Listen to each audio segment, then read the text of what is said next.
Assalamualaikum warahmatullahi wabarakatuh.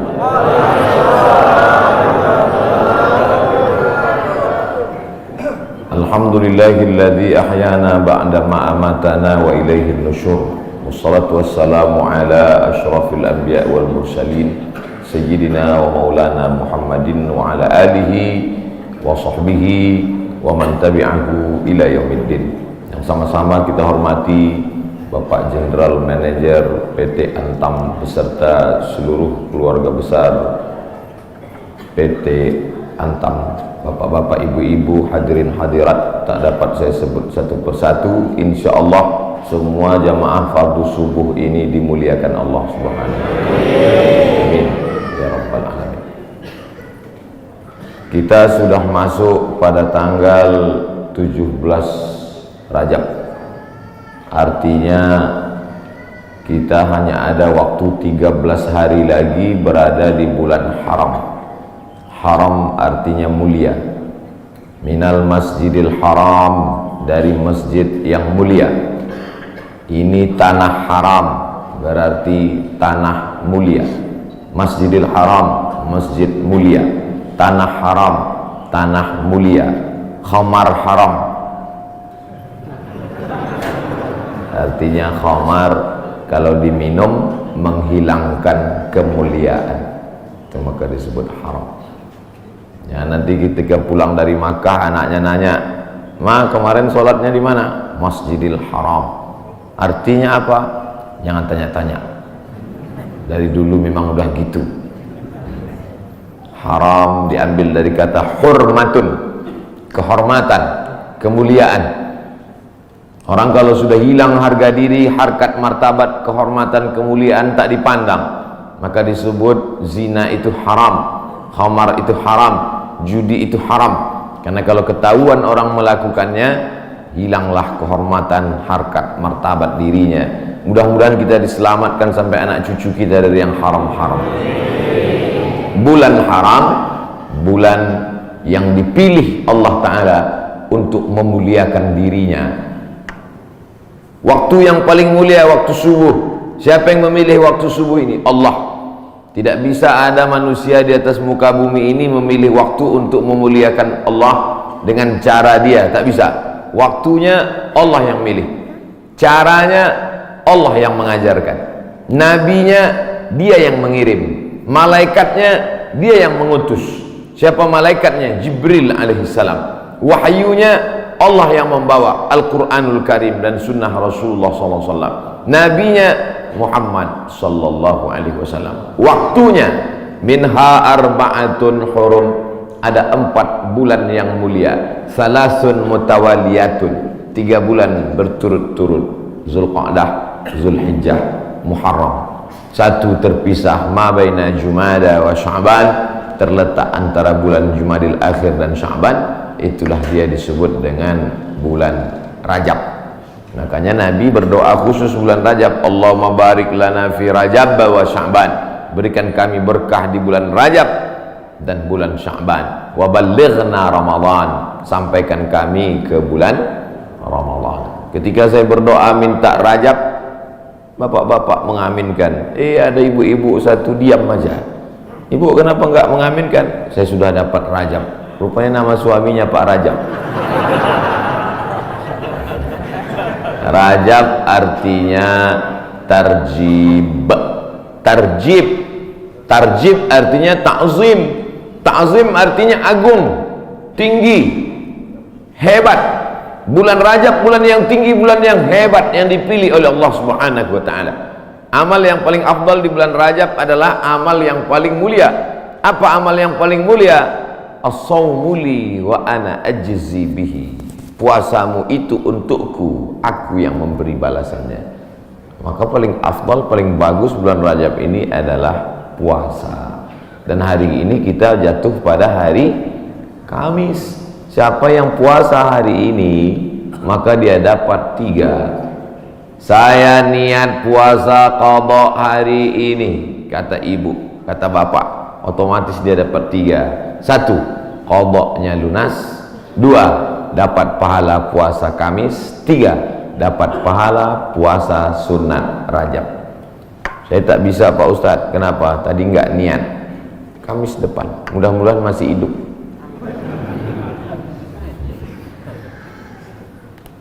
Kenapa Ustadz cerita qadha di bulan Rajab? Karena yang kemarin mau diqadha Ramadan tahun lalu belum jadi mengqadha.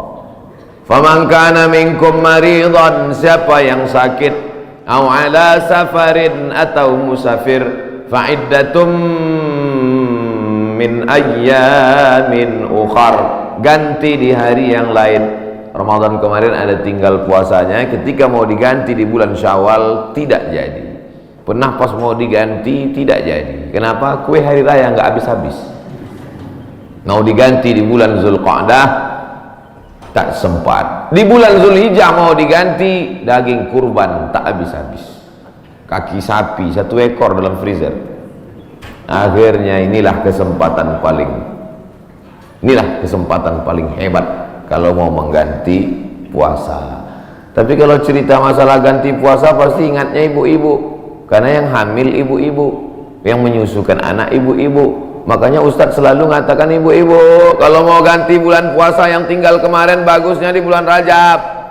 Dia tak tahu ibu itu memang puasanya tinggal 7 hari, suaminya 17 hari.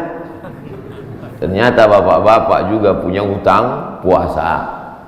Apakah selesai hutang puasa ini dengan astagfirullahaladzim, astagfirullahaladzim, astagfirullahaladzim, astagfirullahaladzim? Hutang puasa lunas, enak aja. Man mata, siapa yang mati, wa alaihi siyamun, punya hutang puasa, shoma anhu waliyuhu, ahli warisnya wajib menggantikan puasanya. Hadis sahih.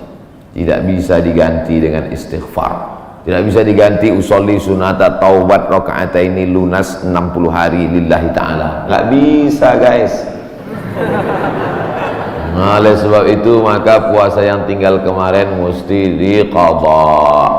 Faman kana minkum maridan, siapa yang sakit Ramadan kemarin, au ala safarin, atau musafir jarak qasar salat 89 km, fa'iddatum min ayyamin ukhar, ganti di hari yang lain di luar Ramadan. Wa 'alal ladzina yutiqunahu, siapa yang tak sanggup puasa karena sakit keras. Pak Ustadz, saya nggak bisa puasa di Ramadan, nggak bisa puasa di Syawal, nggak bisa puasa di Zulqa'dah, Zulhijjah, Muharram, Safar, Rabiul Awwal, Rabiul Akhir, Desember, Januari, Februari, Maret, April, Mei, Juni, Juli, nggak bisa puasa. Kenapa nggak puasa? Usus saya sudah dipotong pendek aja. Bentar-bentar lapar, bentar-bentar lapar, bentar-bentar lapar.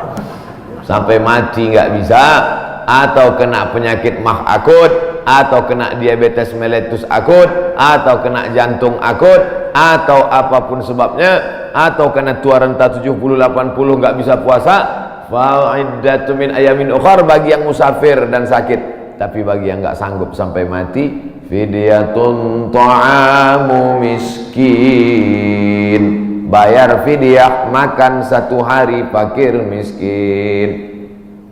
Bagaimana dengan perempuan hamil dan menyusukan anak? Masuk yang mana dia? Kalau dia musafir, sakit, ganti. Kalau sakit keras, tua renta, bayar fidyah. Perempuan yang hamil dan menyusukan anak tidak disebut dalam ayat ini, maka ulama berijtihad, lain kepala, lain isinya. Rambut sama hitam, isinya macam-macam. Perempuan yang hamil dan menyusukan anak, 3 mazhab ulama. Mazhab yang pertama, menurut Imam Abu Hanifah, mazhab Hanafi, hanya mengqadha saja. Jadi kalau ada ustadz mengatakan ibu-ibu yang hamil menyusukan anak tinggal puasanya qadha saja, itu berarti mazhab Hanafi. Sedangkan mazhab Abdullah bin Abbas mengatakan bayar fidyah saja. Ibu pilih yang mana? Mau qadha aja atau bayar fidyah? Saya qadha aja Pak Ustadz, saya kalau keluar duit nih malas. Ibu pilih mana? Saya nggak tahan lapar Pak Ustadz, mau bawaannya mau ngemil ngunyah aja, jadi saya bayar aja. Yang mau qadha saja mazhab Hanafi, yang bayar fidyah saja pendapat Abdullah bin Abbas. Mazhab Syafi'i yang mana? Mazhab Syafi'i lihat dulu dia tak puasa karena apa. Kalau dia tidak puasa karena dirinya, karena lemah, karena tak mampu, qadha saja. Tapi kalau ada unsur anaknya, kenapa ibu tak puasa? janin saya lemah, sudah diperiksa USG oleh SPOG, spesialis obgyn kandungan, katanya janin lemah, ibunya sehat tapi janinnya lemah, maka kalau sebab anaknya dia tidak puasa, maka dia kena double, bayar fidyah dan puasa qadha. Laki-laki mesti tahu. Saya untuk apa tahu? Saya kan nggak hamil dan menyusui, istrimu hamil dan menyusui. Itulah untungnya ibu-ibu yang suaminya pengajian, pulang dia dari sini nanti diingatkannya, ibu nanti hari Senin kau puasa. Tapi kalau suaminya Fir'aun, ibu sedang puasa pun disuruhnya buka puasa. Apa ibu puasa? Bapak ibu yang dimuliakan Allah, ar-rijalu qawwamuna 'alan nisa. Berapa banyak puasa ibu, maka suami ikut bertanggung jawab. Kenapa? Karena istrinya itu tidak puasa gara-gara suaminya. Coba kalau kau tengok saja istrimu itu. Oleh sebab itu maka tanggung jawab luar biasa di hadapan Allah Subhanahu wa ta'ala. Itulah maka saya sampaikan subuh ini tentang pentingnya mengganti puasa di bulan Rajab, karena ini salah satu kemuliaan, dapat double 2 pahala yang diberikan Allah Subhanahu wa ta'ala. Masih ada kesempatan 13 hari lagi. Kalau mau diqadha pakai puasa Nabi Daud, bagus. Yasumu yauman wa yuftiru yauman. Puasa ini bagus karena saluran darah kita ini mampet. Saluran darah ini sama seperti saluran air, karena di dalamnya banyak lemak-lemak, banyak kolesterol, akhirnya tersumbat. Coba hidupkan keran air kencang, tapi pipanya digulung. Kerannya kencang, pipanya digulung. Apa yang terjadi? Pam! Pecah pembuluh darah. Oleh sebab itu salurannya mesti bersih. Bagaimana membersihkan saluran air? Ada serbuk yang menghilangkan minyak-minyak. Bagaimana cara membersihkan saluran darah? Maka bakteri-bakteri, kuman-kuman, penyakit-penyakit, kolesterol bisa habis bersih. Kenapa? Diri memakan diri sendiri dengan menahan makan minum selama dari pagi sampai petang. Makanya orang kalau cek darah dia nggak boleh makan minum. Saya dulu ketika cek dari ujung rambut sampai ke ujung kaki, Ustaz Somad besok medical check up, datang jam 10 pagi ke rumah sakit. Baik Pak Dokter, tapi syarat darahnya harus bersih. Gimana cara membersihkan darah Pak Dokter?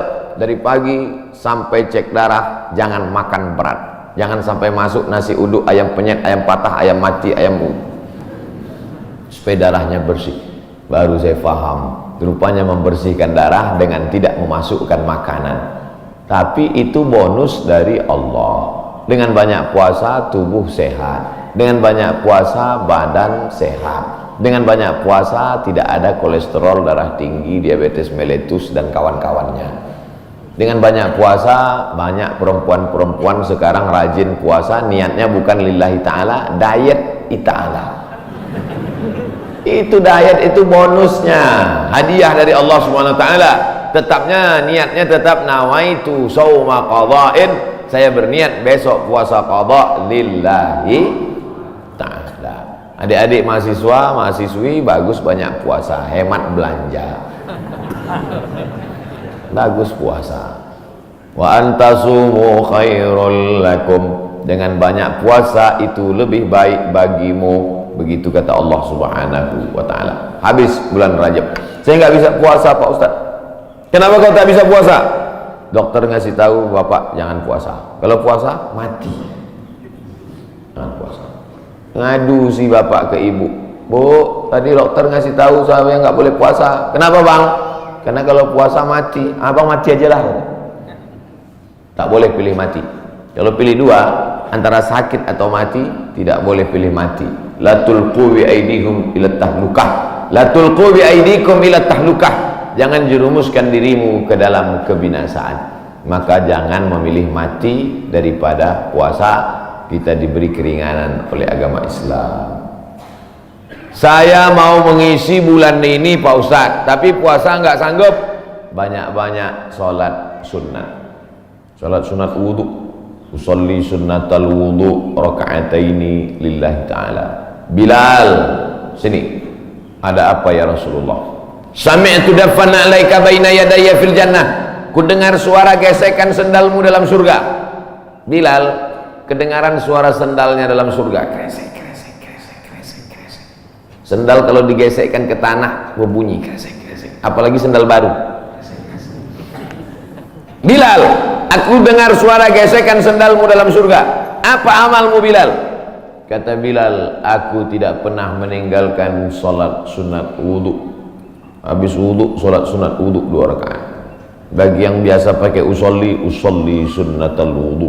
Bagi yang tidak pakai usolli, dalam hati saja. Allahu Akbar. Niatnya sah dalam hati. Saya termasuk yang tidak mewajibkan melafazkan niat. Tapi bagi yang melafazkan, jangan sampai dibid'ahkan, disalahkan. Karena niat itu letaknya di hati. Cuman hati kita kadang bimbang, goyang, ragu. Untuk menguatkan hati maka diucapkan di mulut. Tiba-tiba masuk masjid, Allahu Akbar. Dalam hati ragu, ini tahiyatul masjid apa qobliyah? Ragu dia, ini tahiyatul masjid apa qobliyah? Niat tidak bisa setelah takbiratul ihram. Niat itu sebelum takbiratul ihram atau dalam takbiratul ihram. Pilih antara dua. Oleh sebab itu maka untuk menguatkan apa yang dalam hati, saya sholat qobliyah subuh. Usolli sunnatas subhi rak'ataini qabliyatan lillahi ta'ala.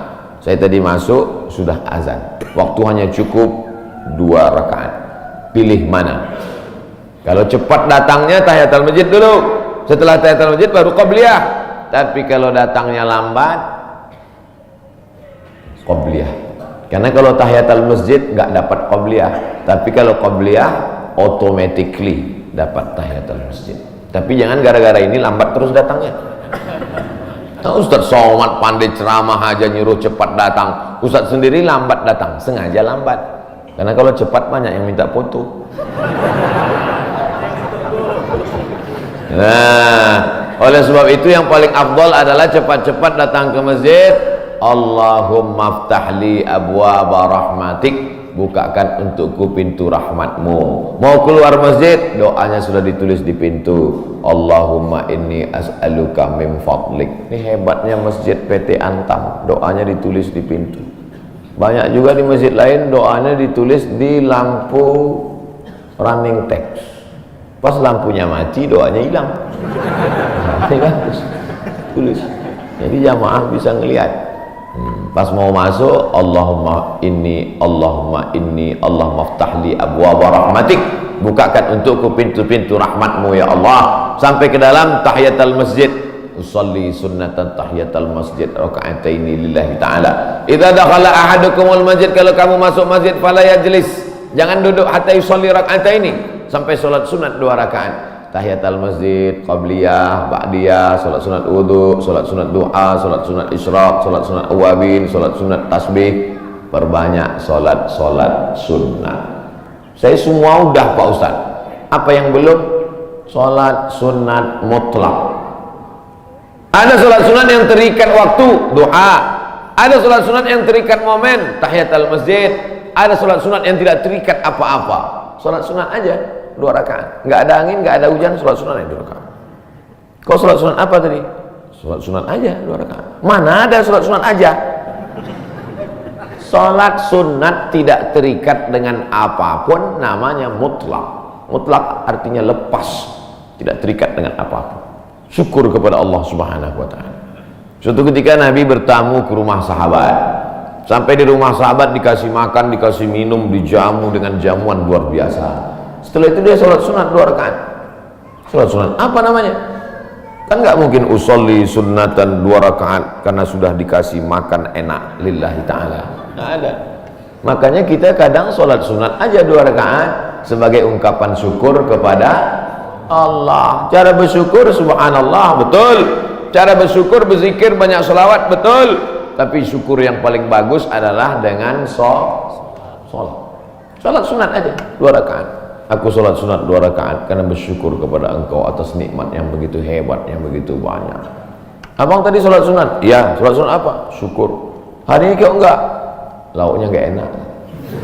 Oh, enggak bisa begitu. Nikmat ini bukan cuma makanan enak, hidup nyaman juga nikmat. Tinggal di komplek ada masjidnya juga nikmat. tinggal di lingkungan yang mengingatkan kita kepada Allah. Berapa banyak orang kerjanya mantap tapi sholat nggak bisa. SMS ke saya, meleleh air mata baca SMS-nya. Ustaz Somad, apa hukumnya sholat di WC? Hah? Ente mau ngetes saya apa gimana nih? WC kan najis, tempat setan, kotor. Menyebut nama Allah aja nggak boleh. Allahumma inni a'udzubika minal khubuthi wal khaba'is. Mau masuk WC, ya Allah lindungi aku dari setan jantan dan setan betina. Setan jantan di sana, setan betina di sana. Ketemunya di mana? Di WC. Dia bilang apa hukumnya sholat di WC? Saya sangka mau ngetes saya. Ternyata memang betul dia kerja di luar negeri. Supervisor pengawasnya tidak mengizinkan permisi sholat. Akhirnya dia masuk ke WC yang agak lapang. Dia bentang kain, sholat di dalam. Hanya untuk mencari makan, Bapak Ibu. Luar biasa nikmat, bisa kerja di Pomalaa. Betul? Lama saya ngapalnya nih. Bisa kerja nyaman, masjidnya besar, ibadah tidak dilarang, pengajian dihadirkan ustadz. Inilah nikmat yang paling besar. Fabi ayyi ala'i rabbikuma tukadziban. Nikmat apa lagi yang kau dustakan? Keluar dari komplek pemandangannya indah, memandang ke tepi jalan, lautan terhampar. Kata orang, saya nggak lihat tadi malam, gelap. Kurang apa lagi, nikmatnya besar. Ikannya segar-segar, mantap-mantap, duriannya enak. Kau tahu Ustaz tadi malam makan durian. Oleh sebab itu maka syukur kepada Allah. La in syakartum la azidannakum wala in kafartum. Tapi kalau kau kufur, tidak kau syukuri nikmat ini, inna azabi lasyadid, azabku itu amat sangat menyakitkan. Jangan sampai setelah azab datang barulah meleleh air mata.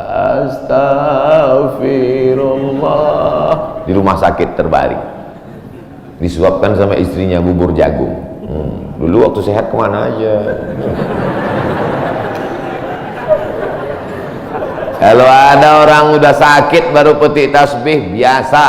Kalau ada orang ketika sudah pensiun baru berzikir, biasa. Tapi ketika waktu sedang badan sehat, rezeki banyak, ada jabatan, rajin ibadah, wah luar biasa.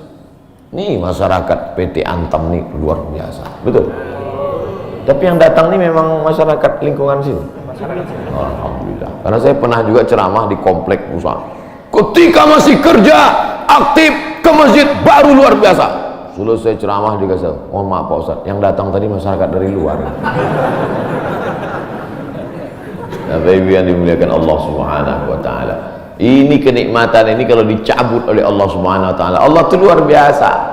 Allah kalau mau mematikan orang, cukup saja dia katakan innama amruhu idza arada syai'an ayaqula lahu kun, mati. Kenapa orang yang minum khamar tidak mati? Kenapa orang yang berzina tidak mati? Kenapa orang yang makan riba tidak mati? Karena Allah itu bismillahirrahmanirrahim. Allah itu sayang. Dibiarkannya dulu.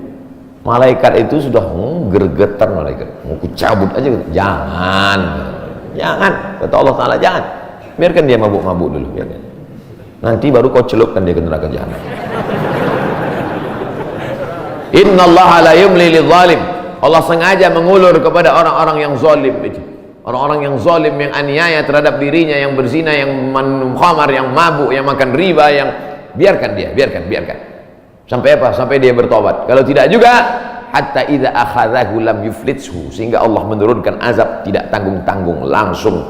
Jadi jangan heran kalau ada orang nggak sholat, rumahnya besar, nggak sholat, mewah hidupnya. Sesungguhnya dia sedang dimainkan Allah Ta'ala. Inna kaidi matin, tipu dayaku amat sangat kuat. Cuman kadang orang ini nggak paham cara pikir Allah SWT. Cara pikir ibu aja kadang anak nggak paham. Anak umur 5 tahun minta pisau, jangan, nanti tangan kau luka. Tapi ketika kita memahami Allah, yang kita ikut ini, kita ikut Allah atau Allah ikut kita? Kita ikut Allah. Ini banyak orang sekarang Allah dia suruh ikut dia. Ya Allah, berikanlah aku gaji yang banyak. Kau ikut aku, jangan sampai aku ikut engkau. Loh, sebenarnya yang Tuhan ini aku apa kau itu Tuhan? Kita yang ikut Allah. Makanya kita ini disebut muslim. Muslim artinya berserah diri kepada kehendak Allah, bukan Allah yang ikut kita. Kadang banyak kita paksa Allah untuk ikut kita. Kita berdoa sesuai dengan request kita. Kalau kita Allah nggak kasih, lalu kita marah sama Allah. Ente siapa, kata Allah. Makanya kita serahkan pada Allah. Tapi kita kalau berdoa tetap minta apa yang kita minta. Jangan gara-gara ini nanti, ya Allah pagi ini aku nggak berdoa apa-apa, terserah oleh Allah. Mau kasih nggak apa-apa. Oh jangan. Nabi malah kalau berdoa sebut nama. Allahumma a'izzal islama bi umarain. Ya Allah kuatkan Islam ini dengan 2 Umar. Waktu itu ada 2 Umar yang paling hebat, paling gagah, paling perkasa di Makkah. Satu Umar bin Khattab, satu Umar bin Hisham. Umar bin Khattab, Umar bin Hisham. Ya Allah, Islam ini akan kuat kalau 2 orang ini masuk Islam. Masuk Islamlah 2 orang ini, ya Allah. Umar bin Khattab atau Umar bin Hisham. Saya sebut Umar bin Hisham, banyak bapak ibu nggak kenal. Tapi kalau saya sebut nama kerennya, oh, Umar bin Hisham, Abu Jahal. Makanya kalau kenalan sama orang jangan cuma tanya satu nama, tanya nama satu lagi. Banyak orang ini namanya macam-macam. Nama siapa? Abdul Somad. Di Facebook Anton. Enggak, nama saya di mana-mana tetap Abdul Somad. Nama Abdul Somad, Instagram Abdul Somad Official. Cuman mau ngasih tahu aja supaya di follow. Bapak Ibu yang dimuliakan Allah Subhanahu wa taala. Jadi kalau masih bisa sehat, beribadahlah. Karena sampai masanya nanti udah sakit nggak bisa beribadah. Parahnya lagi, sudah sakit pun nggak ke masjid juga. Makanya walaupun sakit datanglah ke masjid. Nggak bisa sholat di depan, sholat di belakang. Malu sholat di belakang di emperan. Nggak bisa juga sholat, kasih tahu biar kami sholatkan. Jangan segan-segan. Bapak Ibu yang dimuliakan Allah Subhanahu wa taala. Saya Pak Ustadz nggak bisa puasa, sholat sunat. Sholat sunat pun nggak bisa Pak Ustadz. Baca Quran. Duduk, nggak bisa tegak, nggak bisa rukuk, nggak bisa sujud, buka Quran. Bismillahirrahmanirrahim. Tapi katanya baca Quran auzubillah Pak Ustadz. Oke. A'udzubillahi minasyaitonirrajim. Bismillahirrahmanirrahim. Ya ayyuhan nas, wahai manusia, ittaqu rabbakum, takutlah kamu kepada Allah. Inna zalzalatas saati syai'un azim. Sesungguhnya bumi akan bergoncang dan hari itu kiamat terjadi, azabnya amat sangat kuat. Membaca itu ketakutan, langsung pulang ke rumah sedekah. Berapa? 500 perak. Jadilah daripada sebelumnya hatinya tertutup. Itulah orang-orang ketika dibacakan ayat kepadanya, zadathum imana, bertambah imannya. Surat Al-Hajj. Apa ayat yang kau lihat? Sesungguhnya saat itu Allah sedang menegur engkau. Wa taran nasa sukara, kau lihat manusia waktu itu seperti mabuk. Wa mahum bisukara, mereka bukan mabuk. Jalan sempoyongan mau tumbang di atas bumi, mereka mabuk? Bukan. Kenapa mereka tidak mabuk? Walakinna adzaballahi syadid. Tapi saat itu azab Allah amat sangat menyakitkan. Sempoyongan jalan macam zombie. Kenapa? Karena kerak bumi waktu itu tercabut. Kita sekarang kan bisa tenang ini karena kerak bumi ini bisa normal. Kerak bumi ini ada pakunya. Sampai masanya pakunya itu copot. Apa pakunya? Wa takunul jibalu kal ihnil manfush. Waktu itu paku-pakunya gunung-gunung seperti bulu kambing dihembus angin. Ada kalanya Allah menyebut kal ihnil manfush. Ada kalanya disebut kal farashil mabthus, seperti rayap yang berterbangan, seperti nyamuk yang berterbangan, habis semuanya. Kalau Gunung Bromo, Gunung Kidul, Gunung Merapi, Gunung Kelut seperti rayap yang berterbangan, lalu kita seperti apa? Kalau ada tetangga bapak yang sombong, yang angkuh, ambil rayap, hembuskan ke mukanya. Begitulah nanti saudara. Kalau Gunung Kidul, Gunung Bromo, Gunung Merapi seperti rayap, lalu kau seperti apa nanti di hadapan Allah? Dua kemungkinan, dia taubat atau makin ngamuk.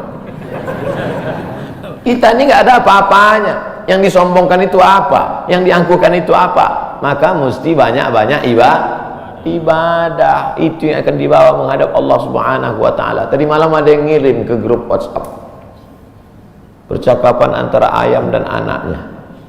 Bapak Ibu udah dapat? Apa kata anak ayam? Mama, kenapa manusia itu hebat ya? Namanya macam-macam setelah lahir ke dunia. Ada Abdul Somad, ada yang lain-lain. Sementara kita semuanya namanya sama, ayam. Semua ayam. Apa kata induk ayam?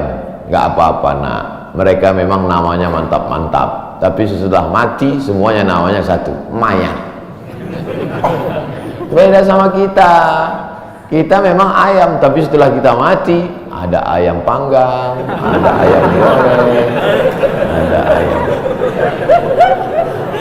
Mereka memang hebat-hebat, mereka kaya-kaya, mereka pejabat-pejabat, mereka punya jabatan, mereka punya ilmu, mereka punya gelar profesor doktor.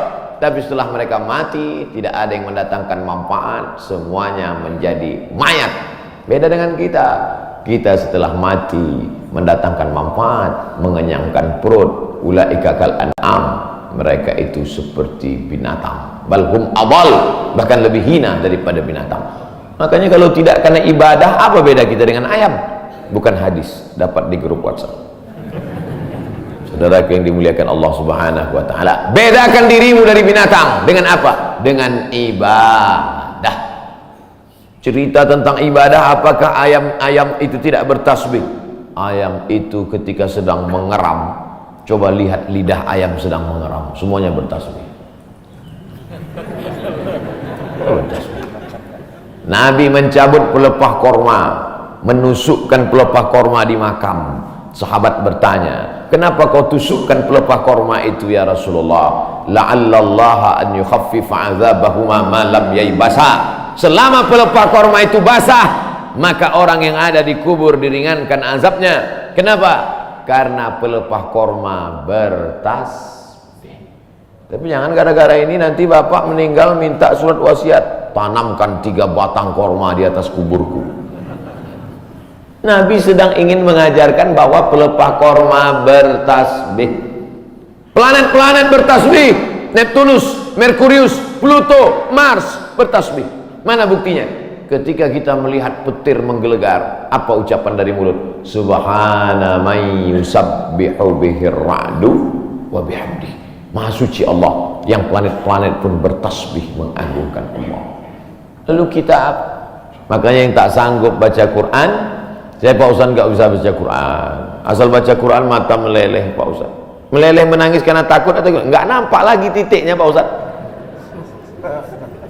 Puasa nggak bisa. Kalau nggak bisa puasa, sholat sunat, kaki sakit. Baca Quran, mata sakit. Pejamkan mata, ambil tasbih, berzikir.